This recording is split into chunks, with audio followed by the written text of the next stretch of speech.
Well, welcome into a special Tuesday holiday edition, because it was a holiday for us here yesterday in the U.S., of Monday Morning MotoGP, the podcast here on Horsepower Rodeo that we do on TikTok Live, normally at 10 a.m. Pacific time on the Monday after a race day.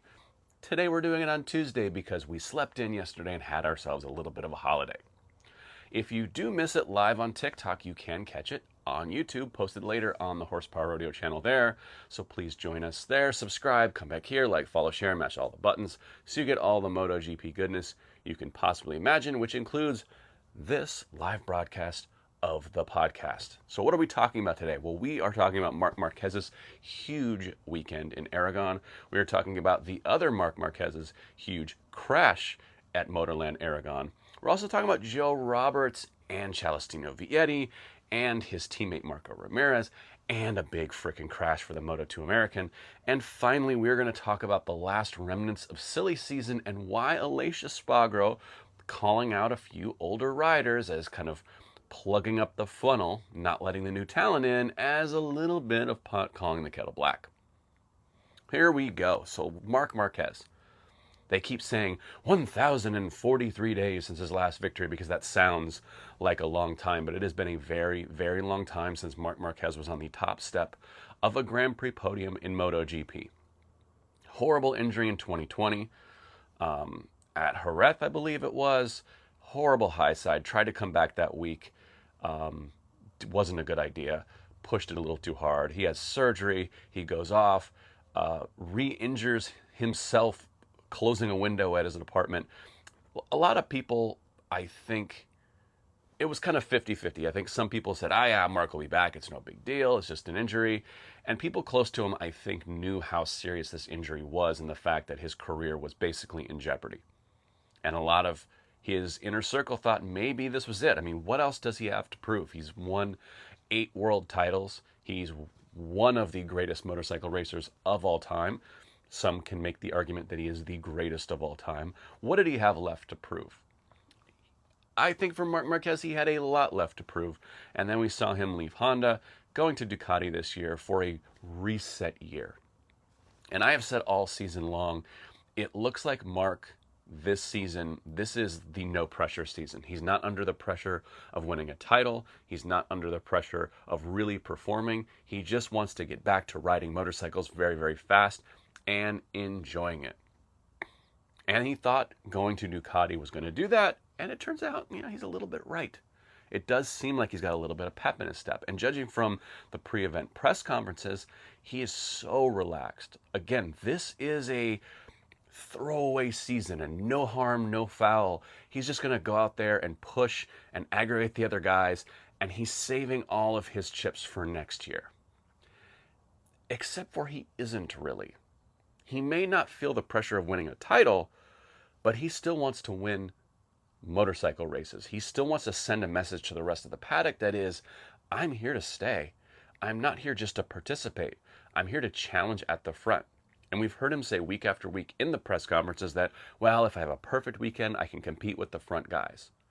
Well, Motorland Aragon was his perfect weekend. I think a lot of people who are Marc Marquez rabid fans were looking at the calendar going, okay, COTA, Circuit of the Americas, he dominates there. That's when we'll see the real Marc. But that came really early in the season. He wasn't quite ready to perform with that Ducati quite yet. He was even saying at that point, I'm still riding the Ducati like a Honda. So the next one on our list, we check the Saxon Ring, the King of the Ring. Can Marc Marquez retain his title as King of the Ring? And I think a lot of people had that marked on their calendar. This is the race Marc Marquez. We see the real Marc Marquez back. And that weekend did not go to plan in any stretch of the imagination for him or the team from jump. That was never going to happen at that racetrack. For whatever reason, he wasn't gelling with the bike. Didn't happen. Now, after Austria, he had a trouble with the start device at the beginning of the race. He was 13th. He comes through to finish 4th. He had some of the fastest pace at Austria of anybody on the track. He was running the pace of the leaders at the front. He was just coming from so far back that he was never going to win that race. But I think people who knew him and knew racing were like, this is trouble for everyone else. because Marc is starting to look very, very comfortable on the Ducati. And we saw it finally come to fruition this week. A track he loves at Motorland Aragon. It's a predominantly left-handed circuit. We know he likes the counterclockwise direction because he can take those lefts and he takes them so much better than everyone else. And he basically, from the first session, just laid it down, put it all on the table and said, catch me if you can, and no one could. So it really begs the question, though, is Marc Marquez back? Or is this just a good track for him and we should see the rest of the season play out much like the first half of the season? Maybe he'll play in the top three. Maybe he'll come into playing some podiums here or there, a sprint here or there. But he's not really ready to stay at the front for the rest of the season. So the argument of that is pretty simple. He's on the older bike. He's going to be a step behind Pecco and Martin as it comes to machinery all season long. It's just the facts. The 23 is not as good of a bike as a 24. And we can see that because of people like Marco Bezzecchi and people who were really, really strong on the bike last year, early in the season, figured that bike out really quick when they were on the 22. They're not figuring out as quick on the 23, and they're not as competitive as these guys running at the front. They're just not. The 23 Ducati doesn't have the same performance output as the 24. Facts. I don't know how you argue it. I'm sure someone will figure out a way to argue it, but I don't think that's realistic. That being said, Marc Marquez is the only one who's really competing near the front with the 2023. And now it's been 2 races in a row, 2 Grand Prix in a row, where the pace on Sunday looks like he can compete at the front. But they don't just race on Sunday. We have to race on Friday. As much as Friday is just practice, they have to race on Friday. They have to get that position into Q2. They have to set them up for a successful qualifying. He has to qualify at the front of the grid if he's hoping to win races. He has to be on those front 2 rows of the grid, especially with the year-old machinery. He's not going to win races from 14th and 15th, no matter how exciting it is to see him come through the field. Now, what do I think? Do I think Marc Marquez is back? I do think he's back. I think he's back to being comfortable. He's back to his old level of confidence in himself and in the machine he's riding. He likes his crew. He likes his team. He likes racing with his brother. He's a very happy motorcycle racer. So yeah, I think Marc Marquez is back. Does that mean he will win a bunch more races? Define a bunch. He's good in Japan. He's good in Phillip Island. Where else is he good? Basically everywhere. But those 2 tracks in particular pop to mind in the last half when we go on the flyaway races, Valencia. He has the opportunity to win a couple more races here this season. Do I think he's a legit title contender for the rest of the season?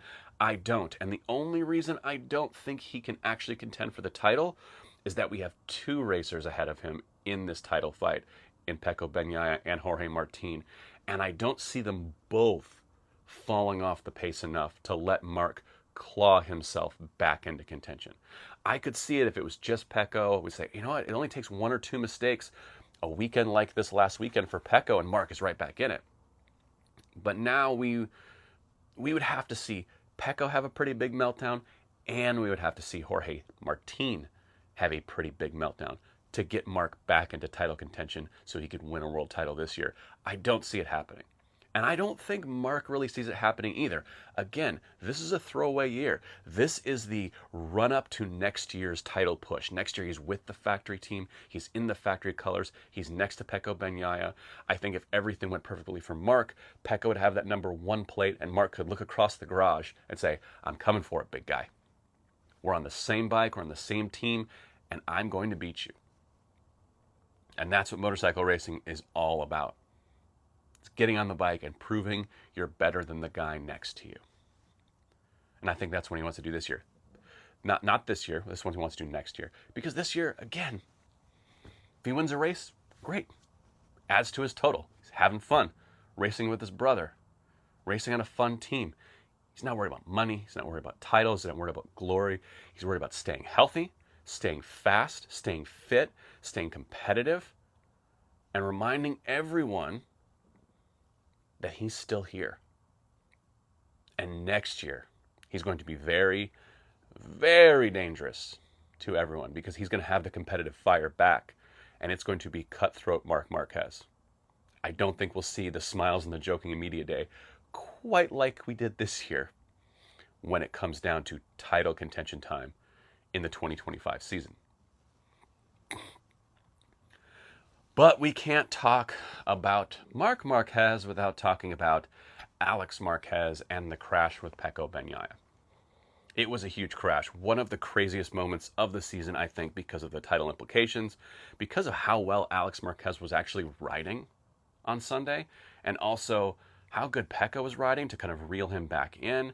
And I had said literally 2 laps on the live. If you haven't joined me live for the MotoGP live races here on TikTok, you should absolutely do that. I had said 2 laps before this happened. I said, you know what, Pecco is gaining on Alex Marquez, but he has to make it clean. He can't afford a sloppy move here. He can't afford somebody coming in and making a bad move on him, and this being Alex Marquez. He's gaining on Alex. He's faster than Alex. He's got 7-8 laps.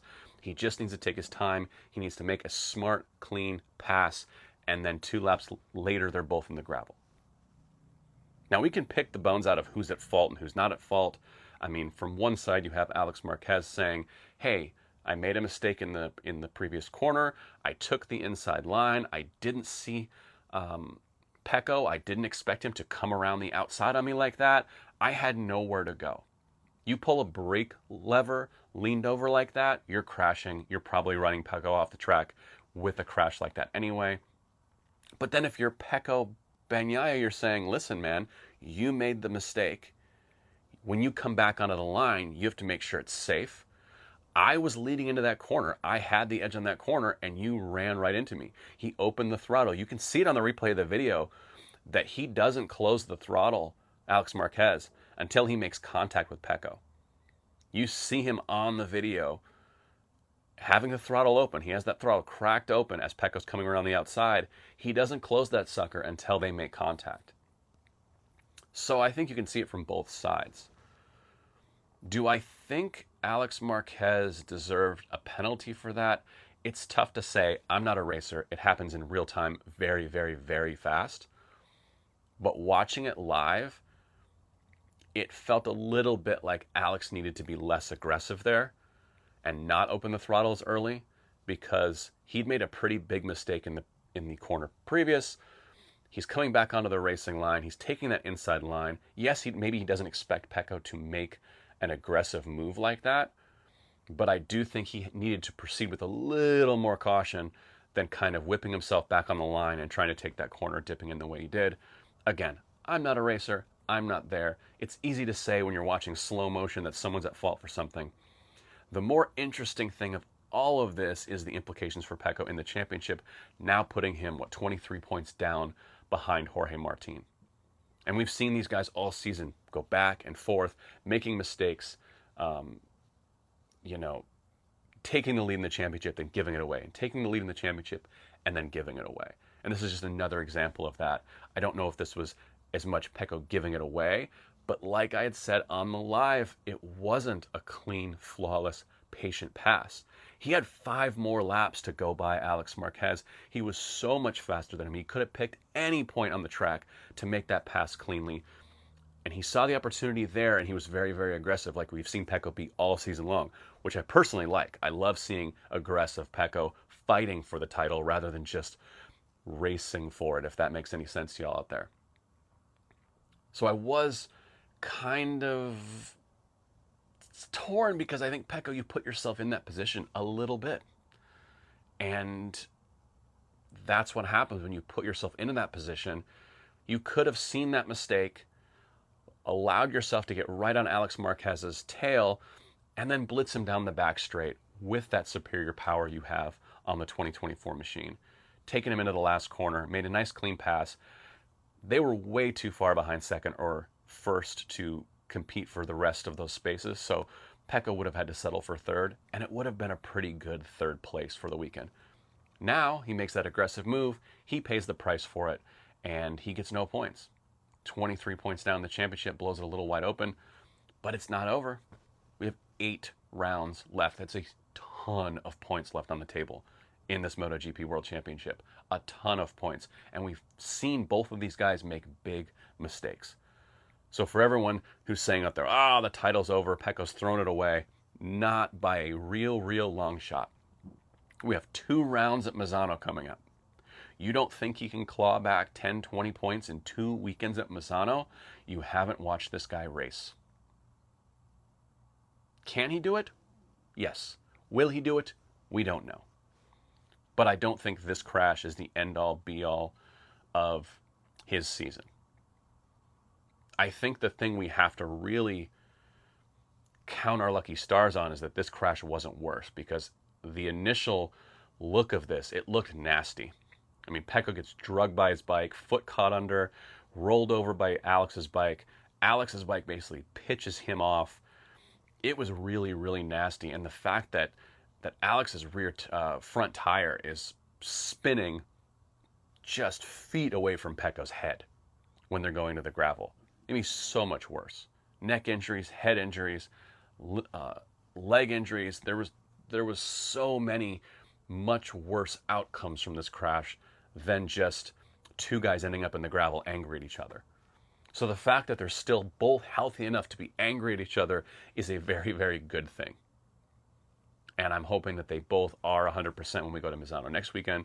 I don't want to see the title decided by an injury, and I don't think anyone does either. I think we all want this to come down to the last race, and would love to see Marc Marquez claw himself back into it.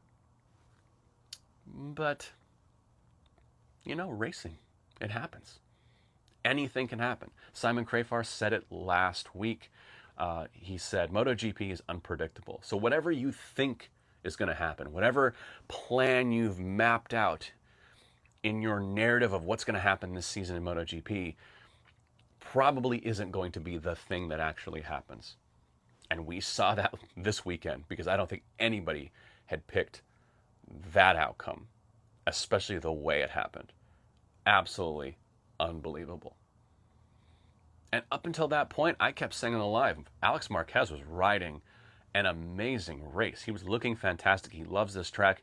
He podiumed, a lot of people forget this, he podiumed at this track on the Honda when he was with Factory Honda. When no one was getting on the podium on that motorcycle, Alex Marquez had a podium at Aragon. The dude can ride there. And I think he reminded a lot of people he can still ride pretty much in general. He's a fast rider. He's not just Marc Marquez's kid brother. But what we're really going to remember is that crash.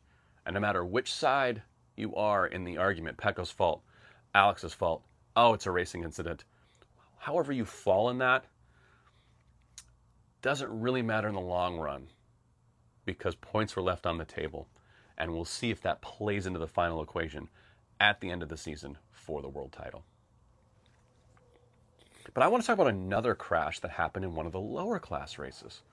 Because Moto2 American Joe Roberts, American racing team, OnlyFans racing team, American Joe Roberts was involved in a couple incidents on Sunday.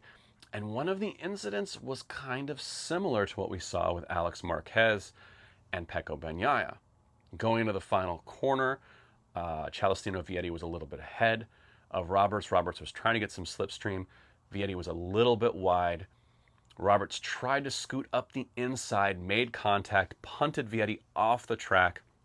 He lost a bunch of places, and a couple laps later, Joe was handed a long lap penalty, which then pushed him back to about 8th place, and he ended up fighting with his teammate.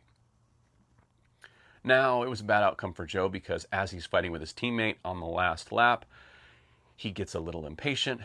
Looks like he loses the front. The front of the bike kind of becomes a little unstable, and then he hides himself, and it was race over for Joe Roberts, and a big hit for his championship. This was a huge opportunity for Joe, because Sergio Garcia was not having a good race, Fermin Aldeguer was not having a good race, and Ayagura is injured, and so he isn't riding up to his full potential. So this was a chance for Joe to get a haul of points. But I don't want to focus on the actual high side crash. He's battling his teammate. He was a little impatient. We see the teammates battling. Apparently they don't love each other all that much. But I think the moment got a little bit the better of him. Instead of basically taking those 8 points, being like, 8th, 7th, whatever, it's 1 point. he kind of gets a little impatient, crashes, high sides.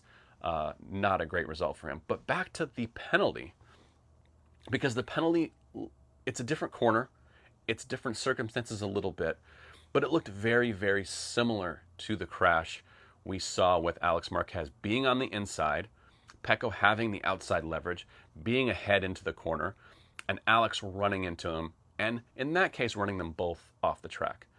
In Joe Roberts and Vietti's incident, no one crashed, but it was the contact that Joe made with Vietti that punted him off the track, made him lose a bunch of places in the race. Now, when I saw it I saw it live from the wide shot, it kind of looked not super significant contact. And when we saw the replay, it was pretty significant contact. But I will ask you, why what we saw between Alex Marquez and Pecco Bagnaia declared a racing incident, even though the move Alex made put them both on the gravel, yet the same style of contact with Joe Roberts, and I'm not saying Joe's in the right here, I'm saying Vietti being ahead on the outside, Joe coming up the inside, Vietti coming back to the racing line, not being able to see Joe, they make contact. Joe initiates the contact, absolutely does. Just like Alex Marquez initiates the contact, absolutely 100%. But Joe's handed the long lap penalty, and Alex and Pecco's is called a racing incident. I didn't love the penalty call. I get it. He cost Celestino Vietti a ton of spots, a ton of points. Vietti's not really in a title fight here. Joe is. And so you're looking at him riding around in fifth, maybe fourth, maybe being able to hunt down a podium because he has had pretty good late race pace this season. And then you're going to give this guy a penalty, knowing he's in a title fight, knowing he's in a title chase. This is a chance for him to get points back on some of the other riders. And you punt him back to eighth with a 3.5 second long lap penalty. To me, aggressive, yes. Contact, yes. Penalty, maybe. And I probably wouldn't even be saying this if the incident with Alex and Pecco didn't happen. But then that did happen in the MotoGP race. And we see that very similar type of contact, different corner, different circumstances overall. But again, the guy on the outside has the position. He's a wheel, half a bike length ahead. And the guy on the inside makes contact when they come back onto the racing line together. One declared a racing incident, one declared unsafe riding. And I think it's that inconsistency that all of us would like to see cleaned up a little. Again, I'm not making excuses for Joe Roberts. I'm not saying it was a clean move on Vietti. He punted him off the track, but we see that a lot. We've seen Joe being punted off by Alonso Lopez, by Aaron Canet, and no penalties are given. And so I think we have to really start looking at when passing becomes such a contact sport in MotoGP, in Moto2, Moto3, we see how much these guys are elbowing each other out of the way, are pushing each other, are really making contact to make these passes. I think they need to be more consistent in what is ultra aggressive and reckless and what is just racing. Because as a fan and as someone who watches pretty closely, it's getting hard for me to tell which is which. I looked at that incident with Joe Roberts and I said, well, it could be a penalty, it could not be a penalty. They decided to hand down the penalty. I was like, that sucks. That really pulls him back. It's going to cost him a whole heap of points here. It ended up costing him a ton of points after he makes the mistake fighting his teammate. But I think it's something that race fans could kind of live with. I wasn't all that angry about it. Then I watched the MotoGP race and I see these two guys go down in a very similar fashion. And I'm thinking, well, they've got to hand Alex Marquez a penalty for this. They have to. I mean, look what they just decided in the race previous. But this is a racing incident. And he did crash them both out. He did knock out a title contender and cost him a bunch of points for the championship. But no penalty. And I get it. If you're looking at it from Alex Marquez, he didn't see him. He was on the inside. He didn't know Pecco was there. He had nowhere to go. What do you want him to do? All that's moot. That doesn't matter really. When you look at the incident, what do you expect me to do? Well, you kind of put yourself in that position by making a mistake on the corner before. And sometimes you just end up in the wrong place at the wrong time and there's nowhere to go. And it's not really your fault, but it's still a penalty. We've seen plenty of those. You end up wedged between two motorcycles. You can't tip in. You can't sit up. You're kind of screwed. You crash some people out. You get a penalty. Sometimes you're just in the wrong place, wrong time, and it isn't really your fault. But I do think the consistency of the call just tickles the back of my brain just ever so slightly. So I wanted to see that. Yeah, I think I wanted to see that adjudicated the same way. And I was a little bit surprised it wasn't. Bad weekend for Joe. Good weekend for Jake Dixon. Sticking with the Moto2 theme here. Great weekend for Jake Dixon. It's been a great few rounds for Jake Dixon, who had, coming into this season, injury in the hospital, fought his way back to be on the grid. Took him a while to get up to speed, and now he's back. Very fast, running at the front, and it makes you wonder if he would have shown this speed early in the season, would we talk about him being MotoGP bound? And the fact that there's still a Pramac Yamaha seat available, should he still be in the conversation? Should it be a done deal that Jack Miller and Miguel Oliveira are going over to Pramac Yamaha? Should that be a done deal? Or should Yamaha follow Honda's lead a little bit and have 3 experienced riders and 1 brand new rookie to kind of shake things up? Yes, they're trying to claw their way back. Yes, they want to be at the top, and having experienced riders who've ridden different machines and can tell you the differences between your bike and the other bikes is definitely all positive. I could see a lot of reasons why they want Jack Miller in that team at Pramac Yamaha, because Pramac loves him, first of all. He's now ridden the Ducati and the KTM. He knows how those machines work.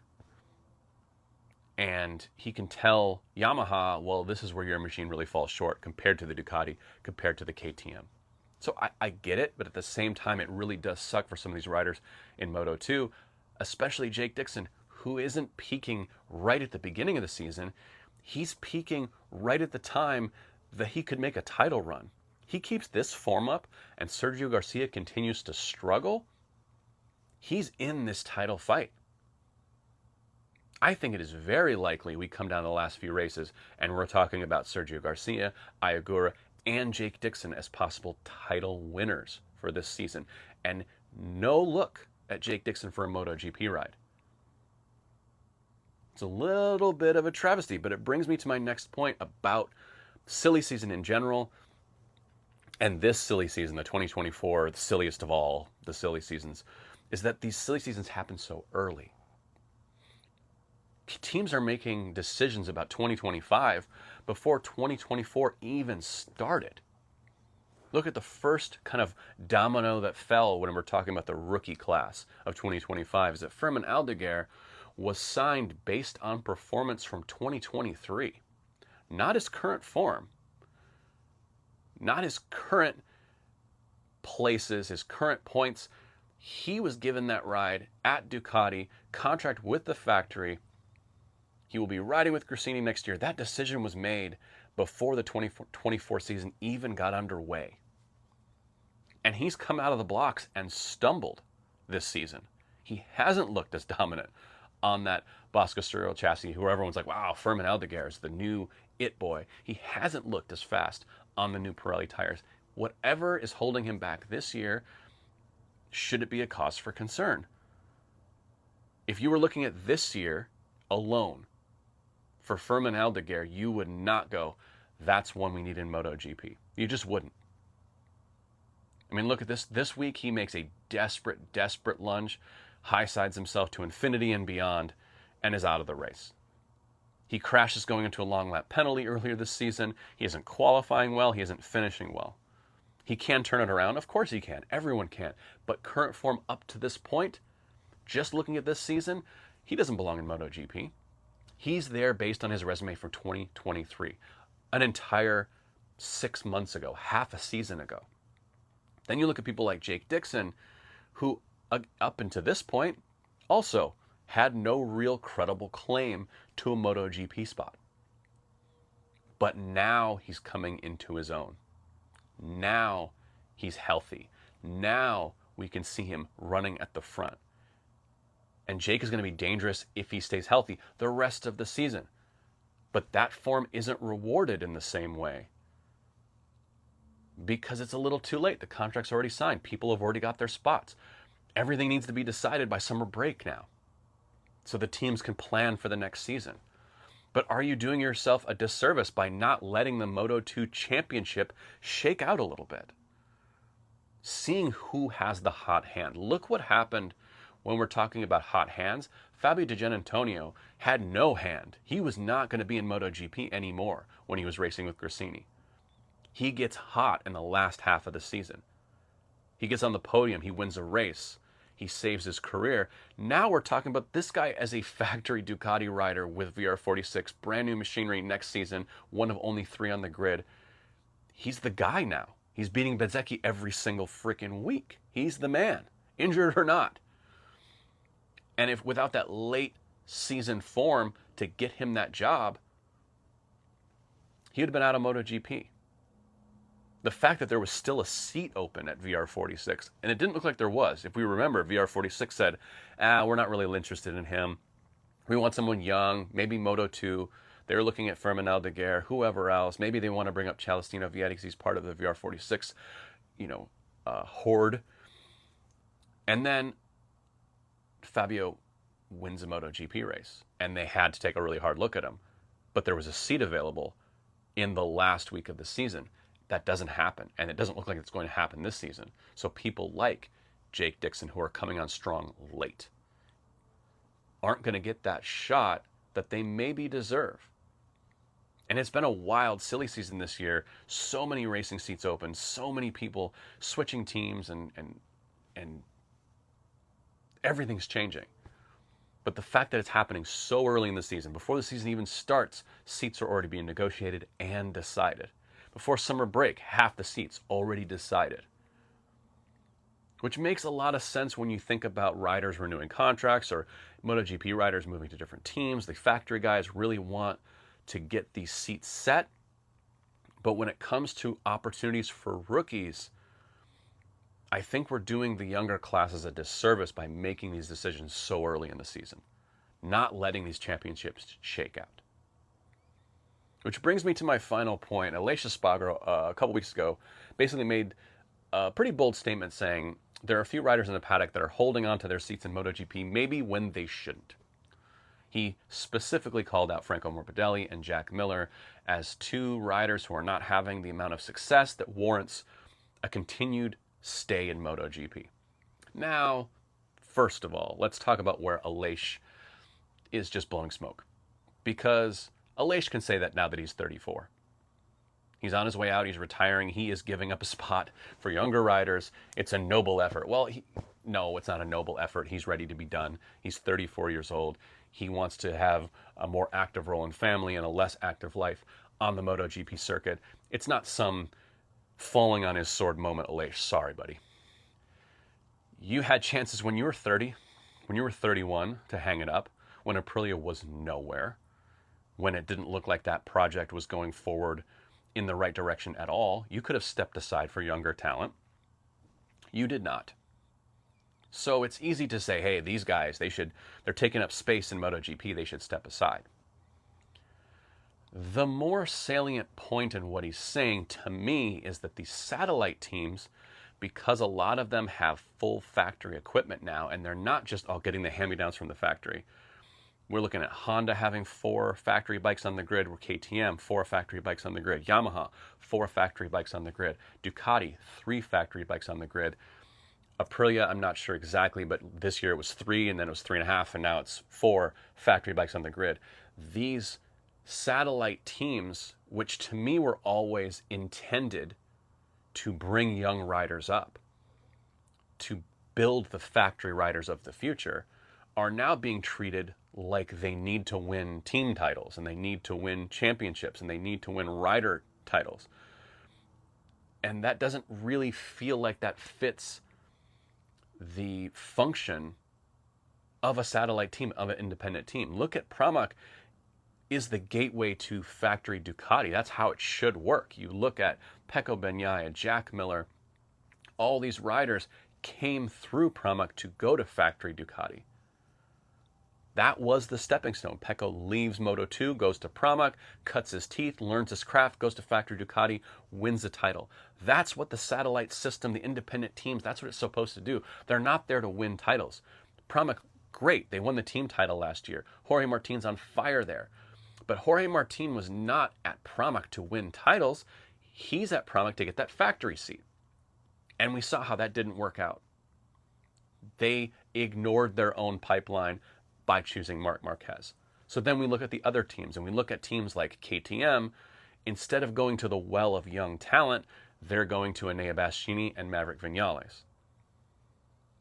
We look at Yamaha, who's now rumored to pick up Miguel Oliveira and Jack Miller, not going to the young talent to bring forward the next Fabio Quartararo into Yamaha, much like Petronas Yamaha brought up Franco Morbidelli and Fabio Quartararo to bring them up through the system and into a factory seat, which they both pretty much had. Franco gets that factory Ducati at Pramac, same bike. Fabio Quartararo moves to the factory Yamaha team. And Franco was there. Let's just put that in there as well. So it seems to me that this idea of these independent teams is getting a little lost in the fact that, are they supposed to be competing for a title? Do you want results? Are these second factory teams, the KTM Gas, which is just going to be rebranded KTM. They're going to have 4 KTM bikes on the grid next year. This Pramac Yamaha, they're just an extra factory team. Are they expected to score more points than the factory team? Are they expected to compete for a world title? Because that's what you're telling me when you're looking at race winners as the guys you want on your bike. When you're looking at race winners instead of Moto2 champions or Moto2 contenders, that tells to me you want to win. Is that what these independent teams are now? They're there to win. And it feels weird for me to say this in a year where we are going to have a few rookies in the class. We have Firmin Albuquerque, Samket Chantra, Ayagura, all coming up into the class. We have a lot of young talent coming in, but it does, you kind of scratch your head with some of these independent teams looking at factory riders now for their seats. Rather than getting the hand-me-down bike, they're getting the hand-me-down factory rider. You're getting, Maverick Viñales. That's the one that stands out to me. So you're KTM. You have Brad Binder and you have Pedro Acosta. You have your rookie wonder boy, your prodigal son of your future. You have Brad Binder, who is a fully capable MotoGP rider, race winner. He's been there a long time. He's bleeding the program. He knows what he's doing. Then you go to the satellite team, the independent team, and you go, okay, Enea Bastianini is available. He's a title contender. Fine. You want a third experienced rider that can come in and give you a spark and maybe work his way into the factory team if Brad Binder stumbles. Makes sense. Then you go out and pick up Maverick Viñales, who has been a Yamaha factory rider, a Aprilia factory rider, Suzuki factory rider, and now you're bringing him to this KTM secondary team. For what? Legitimate question. For what? You have Pedro Acosta, who is the future of your franchise. You have Brad Binder, who is the current of your franchise. And then you have Enea Bastianini to push those two guys. What role does Maverick Viñales serve in this team? I'm legitimately asking. I don't know what role he brings to the table. You have riders that have ridden other bikes. You have Enea coming from Ducati. You've had Jack Miller there coming from Ducati to kind of give you the what's up at other manufacturers. I don't know what you gain from bringing Maverick Viñales, another seasoned rider. Yes, MotoGP winner. Okay. Is he going to win a title next year? Is that what you're thinking Maverick Vinales is going to do for your team? I don't think so. I think he's the fourth most likely KTM rider to win a title or win races with that brand. I don't think it's going to go well there for him. I hope I'm wrong. I like Maverick. I hope I'm wrong, but I don't think it's going to go great there. I think we're going to see a little bit of a repeat of Johan Zarco because the KTM is not a smooth, operating, agile machine that Maverick just can get on and be comfortable with and ride. They've got some problems they have to ride around over there, and everyone that's ridden that bike says so. Pedro Acosta, they have a lot of improving to do, he says. Brad Binder, riding around, chatter, grip, all sorts of issues. It's not going to be smooth sailing. So you have 4 seasoned riders next year. I don't understand not bringing someone up that can also be a talent of the future. I don't understand not looking. Maybe no one in your pipeline is ready. Maybe that's the answer. No one in their pipeline is ready. No one at KTM and Moto2 is really busting the doors down. But to look at the entire Moto2 class and not go, well, maybe there's somebody there that we can bring in, even on a 1-year contract, see if we can fill them out, see if we can build something for the future. The Maverick thing doesn't make a ton of sense for me. And then looking over at Yamaha, you have Fabio Quartararo, Alex Rins, solid riders. They're going to be fine. They know what they're doing. So now you're looking at Miguel Oliveira and Jack Miller. One of those guys makes sense to me because you get another experienced hand in the development part, and that's what Yamaha desperately needs, is the development part of the motorcycle. So I get bringing one of those guys over. What does the 4th guy get to you? Yes, one more voice in the development cycle, but how many voices is too many telling you what's going on with the bike? If you're trusting your other 3 guys, you're getting all the information from 3 riders and you have test riders. What do you need this 4th experienced rider for? Why not bring up a Jake Dixon, a Joe Roberts, Celestino Vietti, whoever, Sergio Garcia? Why not bring up a young guy who's never ridden a MotoGP bike and can give you an outside perspective going, here's the problems I'm having with this. Is anybody else having this problem? No. Oh, well, here's a problem we didn't know we had. Or you say, shut up, rookie, sit down and learn. But either way, you're building a future Yamaha rider. Because I don't think you're bringing Jack Miller and Miguel Oliveira in there to win a title. I think you're bringing them there to develop the bike, sure. But I think you got enough brains on that. So I do agree with Aleix Espargaro a little bit, but I don't think it's the riders holding on to their careers as much as it is these independent teams kind of forgetting their purpose in the entire ecosystem. Pramac said it. They are a development team. They were going to Yamaha to be the development team for Yamaha, to groom the new talent of tomorrow. And then you sign 2 veteran riders? Can you rewind that mission statement for me? Because the math ain't mathin'.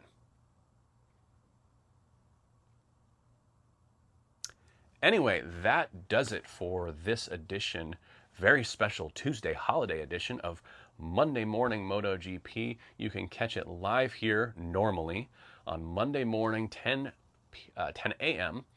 Pacific time here on TikTok Live. And then it is reposted over on YouTube. So make sure you're going over to YouTube and subscribing there as well to get all the MotoGP, Moto America, and motorcycle goodness you can possibly imagine. Thank you for joining me.